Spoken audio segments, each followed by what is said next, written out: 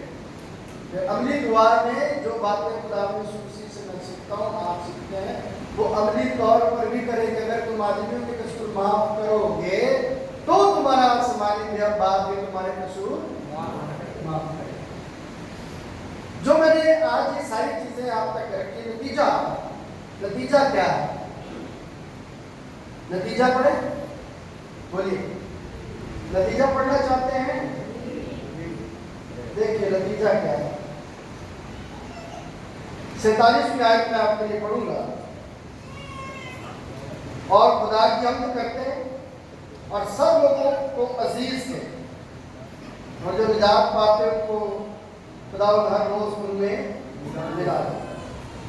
کیا تھا کہ وہ خدا کا خوف رکھتے تھے. نتیجہ کیا تھا؟ ان کا اکٹھا ہونا, رفاقت رکھنا, خدا کے کلام کو سننا, اس پر عمل کرنا, روٹی توڑنا, دعا میں مشغول رہنے کا نتیجہ کیا تھا کہ خوف خدا ہوتا ہے. تو نتیجے کا تو کرنا تو آپ نہیں مناتے ٹھیک ہے. خوف خدا ہوتا ہے, تعلیم ہوتی زندگی میں. پہلی بات نتیجے کے طور پر, اور دوسری بات وہ لوگوں میں عزیز تھے, مقبول تھے, لوگ انہیں پسند کرتے تھے کیونکہ وہ ایمان میں کیا تھے؟ مضبوط تھے. آج اس آؤٹ پٹ کو دیکھیں کہ یہ آؤٹ پٹ ہماری زندگیوں میں ہے کیا؟ میں اور آپ ابتدائی کلیسیا کے اس کردار کو جو 42ویں آیت کے تناظر میں 4 باتوں کے وسیلے سے میں نے آپ تک پہنچایا, آج کی موجودہ کلیسیا میں یہ باتیں موجود ہیں, آپ میں یہ باتیں موجود ہیں, مجھ میں یہ باتیں موجود ہیں. اور اگر ہم ایمان سے اس بات کو سمجھ چکے ہیں کہ ہم کمزور ہیں تو آئیے اپنی سر کو جھکائیں, اس سے دعا کریں, خدا میری کمزوری کو دور کر. میں چاہتا ہوں کہ میں تیرے ساتھ چلوں, میں چاہتا ہوں کہ میں تیری برکتوں میں آگے بڑھوں, میں چاہتا ہوں کہ تیری برکتیں میرے ساتھ رہیں. آئیے اپنے سر کو جھکائیں اور دعا کریں. خدا اس پیغام کے وسیلے سے مجھے اور آپ سب کو برکت بخشے, آمین. تیرے باپ میں تیرا شکر کرتا ہوں تیری زندگی کو کرامت کے لیے, اور دعا ہوں کہ مجھ سمیت میرے خاندان کو اور خدا کلیسیا کی بڑی برکت کے ساتھ اس کلام کے مطابق زندگی بسر کرنے کا فضل دے, تاکہ خداوند ہم میں اور میرے کے اس خداوند سلوگن سے نکل کر ہم اور ہمارے میں داخل ہوں اور ہم سب ترقی اور ایمان میں مضبوط ہو کر تیرے نام کو ذکر جلال دے. یسوع مسیح کے نام